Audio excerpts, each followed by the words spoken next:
지난 주말 피격 사건을 겪은 트럼프 전 대통령이 공화당 대선 후보로 공식 확정됐습니다. 트럼프 전 대통령은 오늘 부통령 후보로 강경 보수파로 알려진 JD 벤스 상원 의원을 지명했습니다.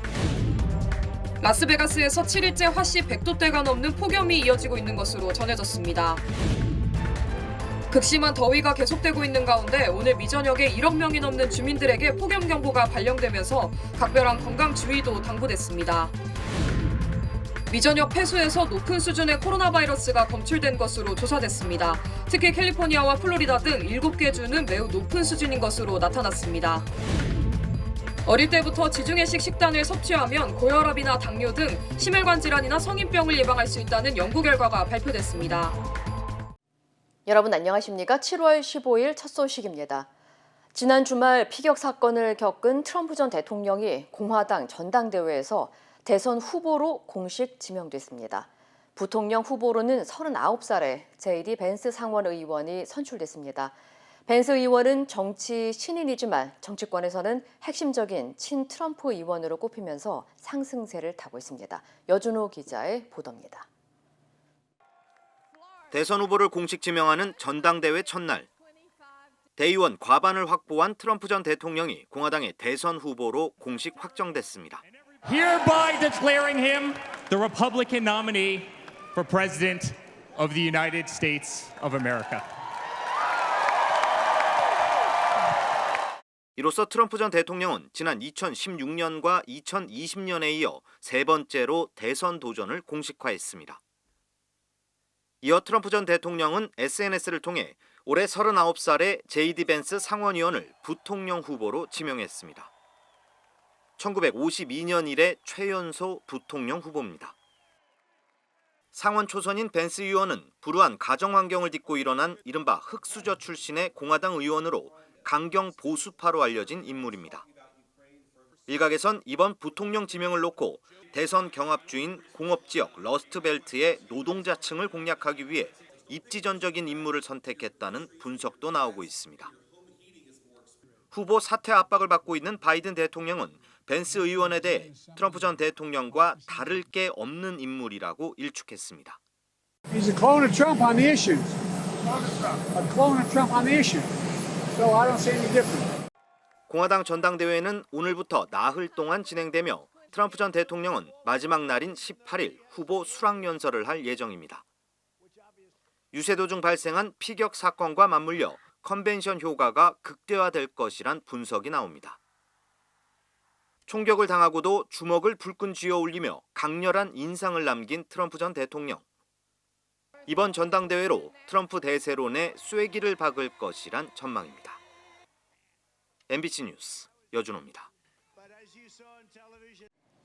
연설 도중 총격을 당한 트럼프 전 대통령. 당시 경호를 놓고 논란이 커지고 있습니다. 공화당 측은 바이든 정부 책임론을 부각시키고 있습니다. 김희용 기자입니다. 트럼프 연설 진행 중 카메라 렌즈가 급격하게 흔들리기 시작합니다. 총을 가진 사람이 옥상 위에 있다고 한 남자가 다급하게 소리칩니다.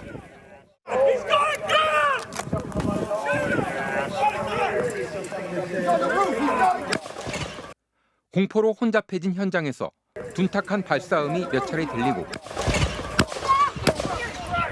좀 더 큰 소리의 총격음이 이어집니다. 엎드려 쏴 자세로 옥상에서 총격을 가한 저격범은 그 자리에서 사살됐습니다. 트럼프를 타겟으로 해 먼저 울린 총소리와 저격범을 상대로 발사된 총격음 사이는 3초 남짓. 총소리 직후 바로 발견해서 사살이 가능할 만큼 저격범은 쉽게 노출됐습니다. 트럼프가 연설한 곳에서 저격범까지의 거리는 약 120m. 거의 정면에서 트럼프를 노릴 수 있는 위치에 저격범은 있었습니다. 트럼프 연설이 시작된 직후 꾸물꾸물 기어서 지붕 위를 이동하는 저격범의 모습이 보입니다.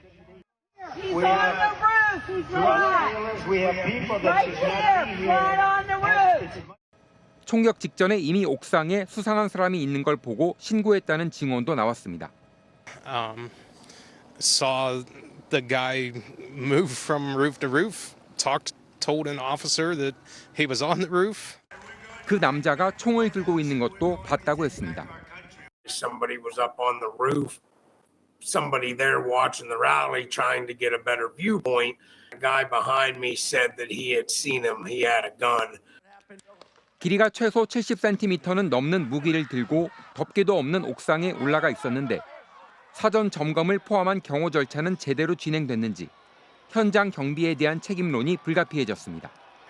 당장 공화당 일각에선 트럼프 측의 경비 강화 요청을 경호 당국이 묵살했다며 바이든 행정부를 압박하고 나섰습니다.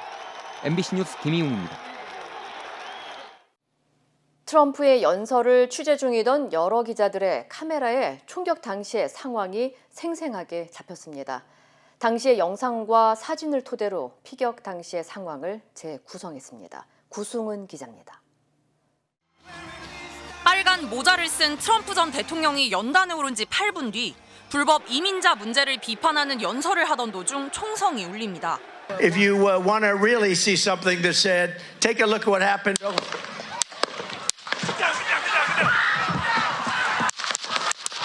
5.56mm 구경의 소총 탄환이 트럼프의 오른쪽 귀를 스쳤는데 직전 모습이 뉴욕타임스 사진 기자의 카메라에 그대로 담겼습니다. 연단 바로 밑에서 연설 중인 트럼프 모습을 찍고 있던 찰나에 탄환이 포착된 겁니다.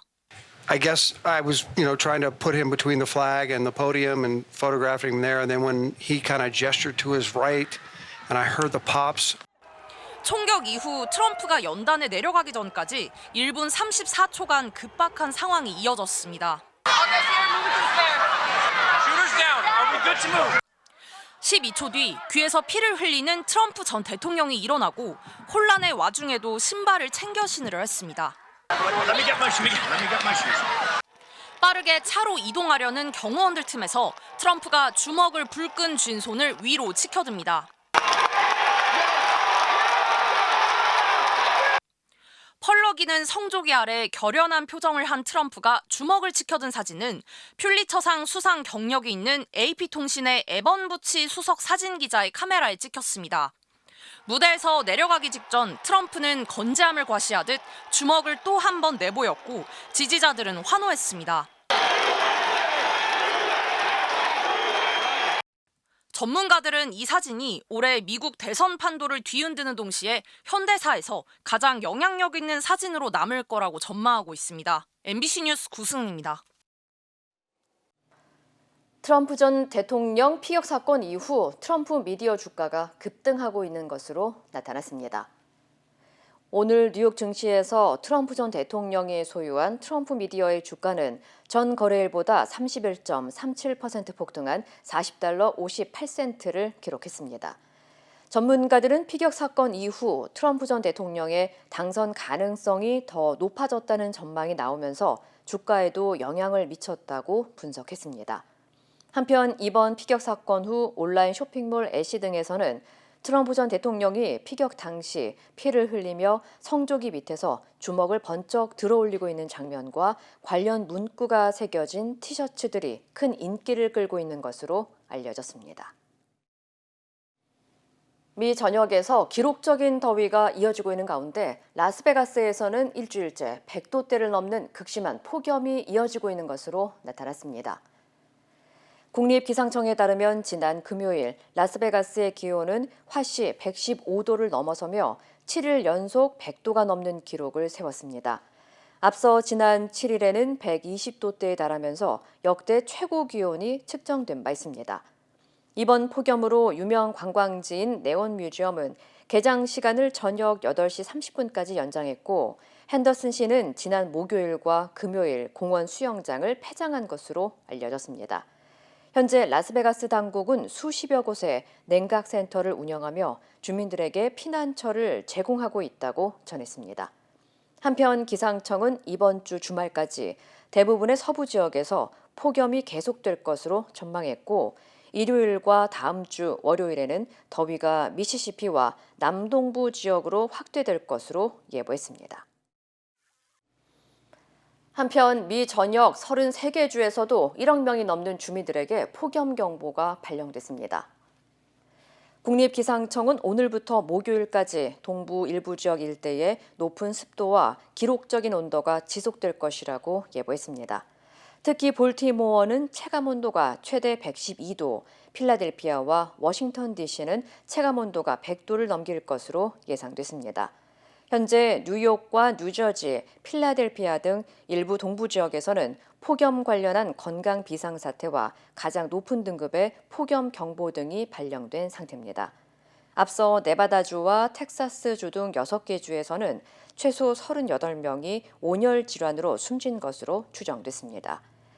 한편 기상청은 극심한 더위와 더불어 아이오와주와 일리노이 등 중북부 일부 지역에서는 뇌우를 동반한 심한 폭풍우가 여러 차례 발생할 수 있다고 경고했습니다. 캘리포니아주의 폐수와 하수에서 높은 수준의 코로나 바이러스가 검출되고 있는 것으로 나타났습니다. 연방질병통제예방센터 CDC에 따르면 이번 여름철 미 전역 19개 주의 폐수에서 높은 수치의 코로나 바이러스가 검출된 것으로 조사됐습니다. 캘리포니아주를 비롯해 아칸소와 플로리다, 메릴랜드, 네바다, 오리건 그리고 텍사스주는 바이러스가 매우 높은 수준인 것으로 조사됐습니다. 특히 캘리포니아주는 지난 겨울 이후 가장 높은 수준을 기록한 가운데 가장 최근에 발표된 LA 카운티의 코로나 감염률은 27%로 급증했습니다. 또 지난 7일 발표된 통계에 따르면 LA 카운티에서의 하루 평균 코로나 바이러스 감염 사례는 307건으로 이는 한 달 전 평균이었던 121건에 비해 증가한 수치를 보였습니다. 한편 CDC에 따르면 65세 이상의 경우 마지막 코로나 백신 접종 이후 4개월이 지났다면 2차 추가 접종도 권장됐습니다. 지난 주말 LA 한인타운에서 노숙자 소행으로 추정되는 화재가 발생해 건물 전체가 불에 전소되는 사고가 발생했습니다. LA 소방국에 따르면 지난 14일 오전 LA 한인타운 8가와 호바트 블러버드 인근의 빈 건물에 화재가 발생해 건물 전체가 전소됐다고 밝혔습니다. 해당 건물은 4년 전 한인 식당인 동일장이 폐업한 뒤 빈 건물로 남아 있었지만 노숙자들이 들어가 숙식을 해결하거나 밤에 불을 피우면서 건물주와 인근 한인 업주들이 수차례 시당국에 문제 해결을 요청했던 것으로 알려졌습니다. 인근 한인 업주들은 다행히 큰 피해는 입지 않았지만 자칫 대형 사고로 번질 수 있었다면서 공공안전에 대한 시당국의 적극적인 해결책을 촉구했습니다. 예, 그래서 꽃집에서 쓰던 창고가 있는데 거기서 동일장로 통하는 이제 구멍을 뚫어서 거기로 들어간 거죠. 네, 그래서 언젠가는 이게 터질 줄은 알았어요. 큰 피해는 없지만 그 와중에 바닥에 물이 너무 많이 고여서 뭐 대형 캔버스 같은 것들은 다 버리든지 그냥. 지금 뒤에 보면은 그 홈리스들이 많이 와 있어요. 많이 들락날락 한다고 안에 동일장을 벽 뚫고 못 들어갔다고. 예, 그렇게 해가지고 와가지고 그 정리를 했는데도 또 이놈들이 또 들어가가지고 저렇게 한 거예요. 이번 화재로 인한 부상자나 사망자는 없는 것으로 확인된 가운데 소방당국은 정확한 화재의 경위와 원인을 조사하고 있습니다. 지난 주말 LA 지역에서 축구 결승전을 보다 집단 패싸움이 벌어지는 사건이 발생했습니다. LA 카운티 셰리프국은 어제 오후 7시 30분쯤 LA 다운타운의 한 식당에서 난투극이 벌어졌다는 신고가 접수돼 출동했다고 밝혔습니다. 당시 식당에 있던 목격자들은 2024 코파 아메리카 결승전 축구 경기로 아르헨티나 팬들이 승리를 자축하고 있었으며 일부 주민들이 술에 취하면서 말다툼이 벌어졌고 결국 병을 던지고 흉기를 드는 등 난폭한 행동이 패싸움으로 이어졌다고 전했습니다. 경찰은 사건 당시 해당 지역을 봉쇄하고 최소 200명의 사람들을 현장에서 해산시켰으며 이번 사건으로 최소 2명이 흉기에 찔려 인근 병원으로 이송됐다고 밝혔습니다.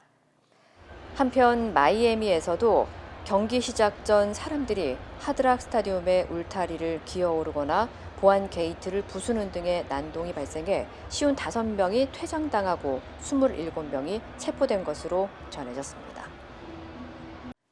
최근 LA 지역에서 주택 절도 사건이 잇따르고 있는 가운데 한인타운 인근 고급 주택가에서도 주택 침입 사건이 발생해 경찰이 수사에 나섰습니다.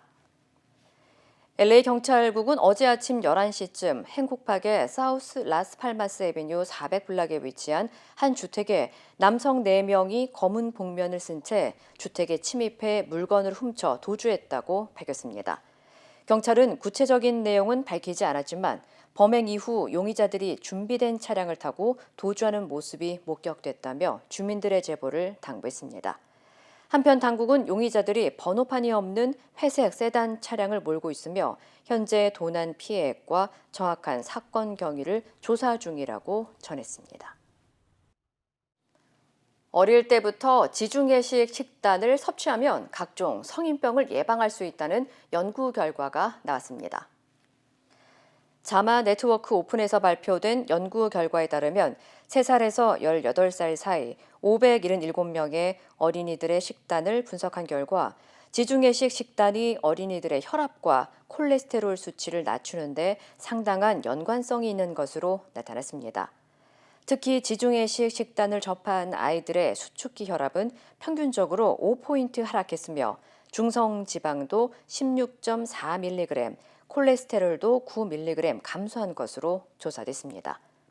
전문가들은 지중해식 식단을 섭취한 아이들이 그렇지 않은 아이들보다 고혈압이나 당뇨병과 같은 심혈관 질환, 대사증후군에 걸릴 가능성이 낮다고 분석했습니다.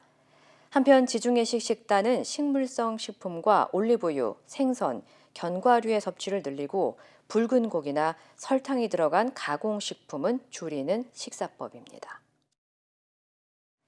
구글의 모 회사인 알파벳이 사이버 보안업계 스타트업을 인수하기 위해 역대 최대 규모의 협상을 진행하고 있는 것으로 알려졌습니다. 월스트리트 저널은 알파벳이 현재 사이버 보안 스타트업인 위즈를 약 230억 달러에 인수하기 위한 논의를 진행하고 있다고 보도했습니다. 이번 거래는 구글이 약 10년 전 모토로라를 125억 달러에 인수한 규모를 넘어선 역대 최대 금액으로 구글의 사이버 보안 역량을 대폭 강화할 것으로 기대되고 있습니다. 위즈는 2020년 설립된 클라우드 보안 전문 기업으로 올해 초 120억 달러의 기업 가치를 인정받아 데카콘 기업으로 평가받고 있습니다. 구글과 위즈의 논의는 위즈가 올해 초 벤처 캐피털 투자자들로부터 10억 달러를 유치한 이후 시작된 것으로 확인됐습니다. 한편 주류 언론들은 알파벳의 이번 인수 협상은 대기업 독점에 대한 당국의 감시가 강화되고 있어 이번 거래가 규제로 인해 좌절될 가능성도 있다고 지적했습니다. 힘들고 어려울 때 실력 있는 변호사가 필요하십니까? 60년 역사의 대형 로펌 KMFM 로펌의 최미수 변호사와 함께하세요. 교통사고, 민사법, 형사법, 가정법 등 풍부한 경험과 최고의 실력으로 완벽하게 도와드립니다. 최고의 보상을 책임지는 실력 있는 대형 로펌, 도움이 필요할 때 강한 힘이 되는 변호사 KMFM 로펌 최미수 변호사 213-427-2350. 16명의 사상자를 낸 서울시청역 역주행 사고의 원인이 운전자 과실로 보인다는 국립과학수사연구원 감정 결과가 나왔습니다. 경찰은 이 결과를 토대로 조만간 수사를 마무리할 것으로 보입니다. 백승우 기자입니다. 그동안 시청역 역주행 사고 원인은 크게 두 갈래로 추정됐습니다. 하나는 운전자 차모 씨의 과실, 다른 하나는 급발진, 즉 차량 결함이었습니다. 피해자가 급발진했다는 주장도 여전히 똑같이 했을까요? 운전 부주의 시인했나요? 이와 관련해 국립과학수사연구원은 차량 결함보단 운전자 과실로 보인다고 결론 짓고 이 같은 내용을 지난주 경찰에 통보했습니다. 감정 결과엔 운전자가 가속 페달을 90% 이상 밟았다는 취지의 내용도 담긴 걸로 파악됐습니다. 또 사고 당시 차량 브레이크 등이 켜진 듯 보인 건 가로등 혹은 주변 건물 빛이 반사됐거나 외부 충격으로 순간 불이 들어오는 이른바 플리커 현상의 가능성을 언급했습니다. 이에 따라 경찰도 조만간 운전자 과실로 결론 낼 거란 전망에 무게가 실리고 있습니다. 조지호 서울경찰청장은 사고 기록 장치 하나만이 아니라 운전자 과실로 보이는 결정적인 단서가 몇 가지나 나왔다며 전반적으로 실체적 진실에 근접했다고 말했습니다. 다만 운전자 차 씨가 줄곧 차량 급발진을 주장해온 만큼 추가 조사를 진행한 다음 수사를 마무리 짓겠다는 방침입니다. 현재까지 차 씨에 대한 조사는 2차례 이뤄졌으며 이번 주 중 추가 조사가 진행될 걸로 보입니다. 한편 경찰은 사고 현장에 마련된 추모 공간에 피해자 조롱글을 남긴 남성 2명에 대한 조사를 최근 끝마쳤으며 인터넷 댓글로 피해자를 모욕한 6명에 대해서도 수사를 이어가고 있습니다. MBC 뉴스 백수입니다. 김건희 여사의 명품백 사건과 관련해 새로운 주장이 나왔습니다. 명품백을 받은 날 김 여사가 부하 직원에게 가방을 돌려주라고 했지만 직원이 깜빡 잊었다는 건데요. 검찰은 대통령실에 보관 중이라는 디올백 실물 확인에 나서기로 했습니다. 김상훈 기자입니다. 검찰은 최근 대통령실 유모행정관을 참고인으로 조사했습니다. 김건희 여사가 운영하던 코바나 콘텐츠 직원 출신으로 윤석열 정부가 출범한 뒤 이른바 여사팀에서 김 여사를 보좌해온 인물입니다. 유 씨는 최재형 목사가 김 여사에게 디올백을 건넨 재작년 9월 13일 당일 김 여사로부터 가방을 돌려주라는 말을 들었다고 검찰에 진술했습니다. 그런데 깜빡 잊어버려 디올백을 돌려주지 못했다는 겁니다. 유 씨의 진술 내용은 김건희 여사 변호인이 언론에 공개했습니다. 김 여사 변호인은 자신이 김 여사에게도 반한 지시를 직접 확인했다고 했습니다. 하지만 이런 지시가 있었다는 걸 뒷받침할 문자메시지나 메모 같은 물증은 없다고 했습니다. 이제서야 해명에 나선 것도 의문입니다. 지난해 11월 디올백 영상이 공개된 뒤 반년이 넘도록 대통령실은 김 여사의 반환 지시를 공개하지 않았습니다. 윤석열 대통령도 올해 2월과 5월 2차례 해명 기회가 있었지만 마찬가지였습니다. 제 아내의 그 현명하지 못한 처신으로 국민들께 걱정 끼쳐드린 부분에 대해서 사과를 드리고 있습니다. 최 목사는 300만 원짜리 디올백 말고도 180만 원 상당의 샤넬 화장품과 40만 원대 듀어스 27년산 위스키도 김 여사에게 줬다고 주장하고 있습니다. 샤넬 화장품과 위스키 행방에 대해 김 여사 변호인은 검찰 수사 중이라며 답하지 않았습니다. 디올백은 대통령실의 포장재 그대로 보관 중이라고 했습니다. 검찰은 압수수색 영장을 발부받는 것보다 대통령실에 공문을 보내 디올백을 확보하는 방안을 검토하고 있는 걸로 알려졌습니다. 김 여사에 대한 조사도 임박한 가운데 변호인은 처벌 근거가 없다며 소환 조사 불가를 거듭 주장했습니다. MBC 뉴스 김상훈입니다. 홍명보 축구 대표팀 신임 감독이 외국인 코치를 면접하기 위해 선임 이틀 만에 유럽 출장길에 올랐습니다. 홍 감독은 후배들의 문제 제기에 의견을 존중한다면서 팬들에게는 자신의 도전을 응원해달라고 밝혔습니다. 김태훈 기자입니다. 감독 선임 절차에 대한 뜨거운 논란에도 축구협회가 이메일을 통한 이사회의 서면 결의로 공식 선임한 홍명보 감독. 취임 기자회견을 하기도 전에 외국인 코치 면접을 위해 유럽 출장을 떠났습니다. 앞으로 2년 반 동안 대한민국 축구팀을 이끌어갈 외국인 코칭 선임이 가장 핵심적인 거고요. 감독인 제가 직접 듣고 결정을 하는 게 좋겠다라는 판단이 들어서 말을 바꾸고 시즌 도중 K리그를 떠난 것에 대한 팬들의 계속된 분노에 박주호 전 전력강화위원뿐 아니라 2002 한일 월드컵 4강의 영광을 함께했던 후배들마저 문제 제기에 나선 상황. 충분히 가능성이 있다고 생각을 합니다. 쉽사리 지금의 분위기에서 어떻게 할지 앞으로 나아갈 수 있을지에 대한 걱정은 저도 가지고 있습니다. 홍 감독은 쓴소리는 대표팀 운영에 반영하겠다며 논란의 확산을 피해갔습니다.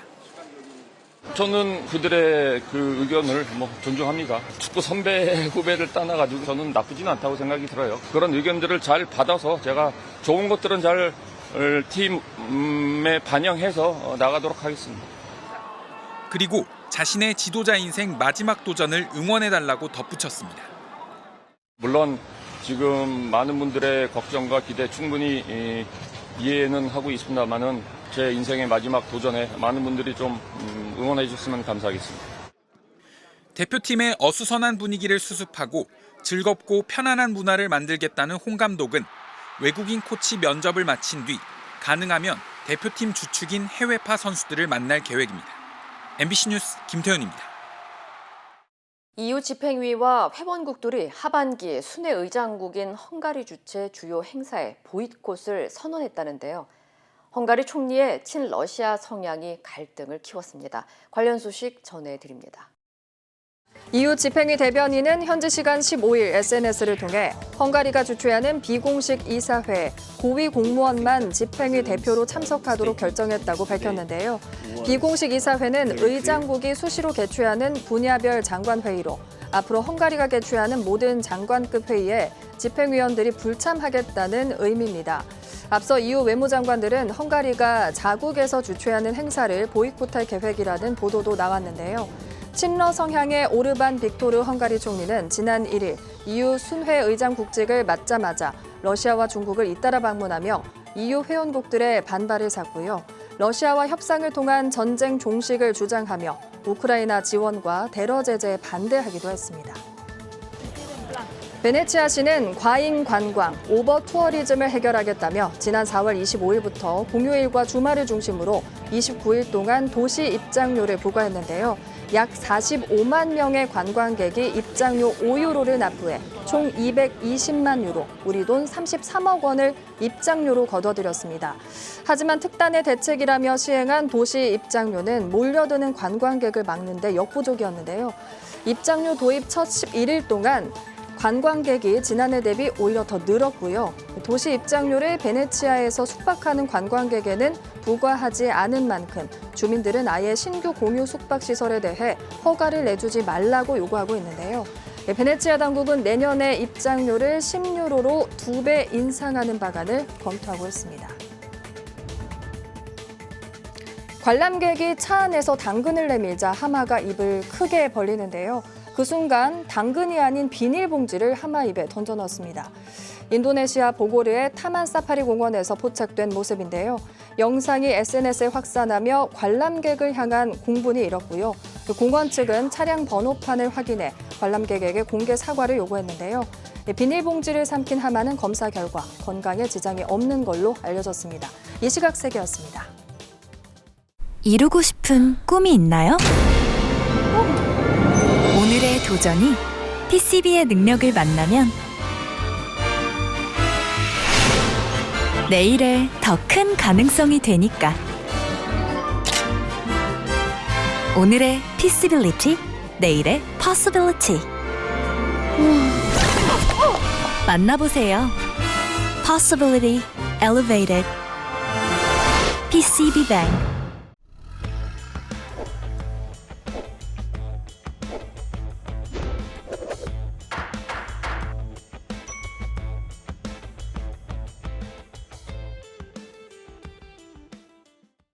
안녕하세요. 여러분의 캘리포니아 레몬법과 대형상의 전문 변호사 최미슬 변호사입니다.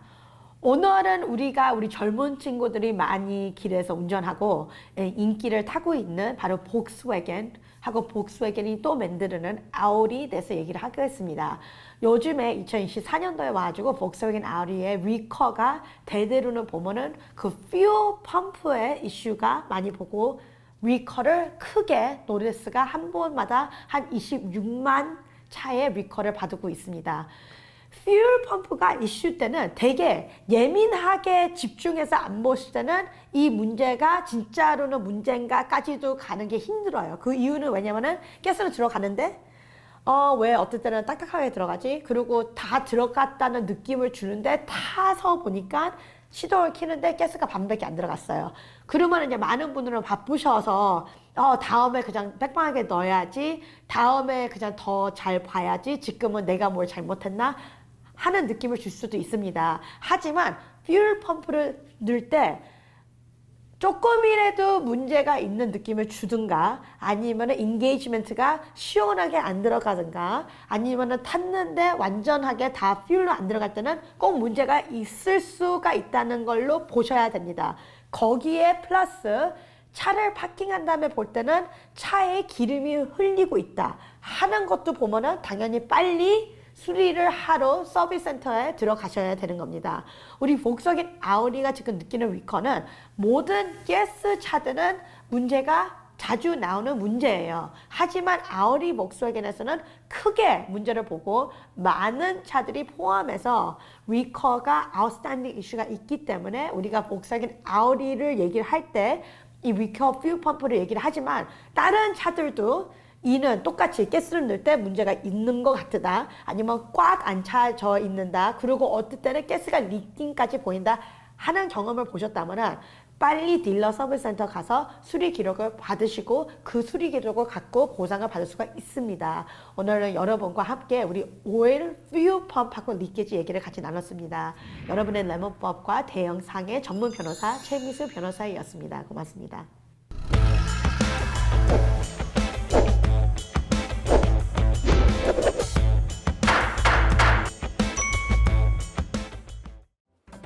인터넷과 SNS에서 화제가 된 소식들 알아보는 투데이 와글와글입니다. 한밤중 칠흑같이 어두운 산속으로 경찰이 출동했는데요. 손전등 하나의 의지에 산길에 뛰어든 경찰관들이 찾는 건 무엇이었을까요? 늦은 밤 경남 창원 무학산 인근 출동한 경찰차가 캄캄한 산길을 거슬러 올라가는데요. 한참을 달려 도로가 끊기자 차에서 내린 경찰관들이 산속으로 내달리기 시작합니다. 손전등을 이리저리 비추며 수색은 40분 넘게 이어지는데요. 등산로 수백 미터를 올라갈 때쯤 눈앞에 한 노인을 발견하고요. 등에 업어 무사히 구조해 내려옵니다. 귀가하려다 길을 잃은 어르신이었고요. 소식을 듣고 서둘러 파출소를 찾아온 아들, 정말 놀랐을 것 같은데요. 누리꾼들은 경찰의 신속한 출동과 수색이 한 생명을 살렸다며 칭찬했습니다. 이번엔 장마철 눈여겨봐야 할 영상입니다. 많은 비가 내리는 도로, 바닥엔 미처 빠지지 않는 빗물이 흥건한데요. 곡선 구간에 진입하는 순간 왼쪽에서 빗길에 미끄러진 승합차가 갑자기 튀어나오고요. 속도를 줄이지 못한 채 그대로 도로 연석에 충돌하고 맙니다.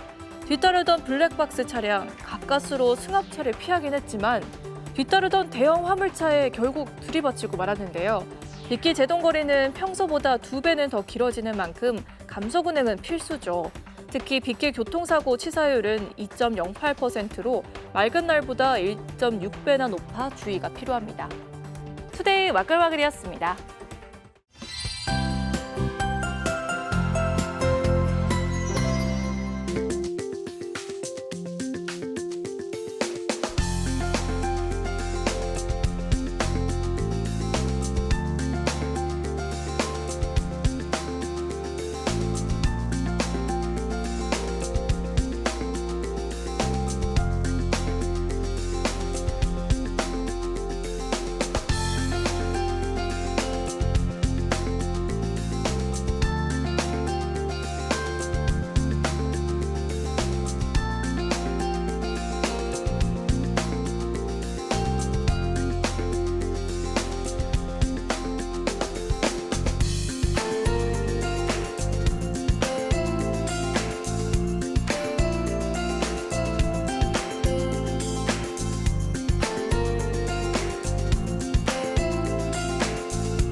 이상으로 7월 15일 월요일 뉴스를 마칩니다. 시청해주신 여러분 고맙습니다.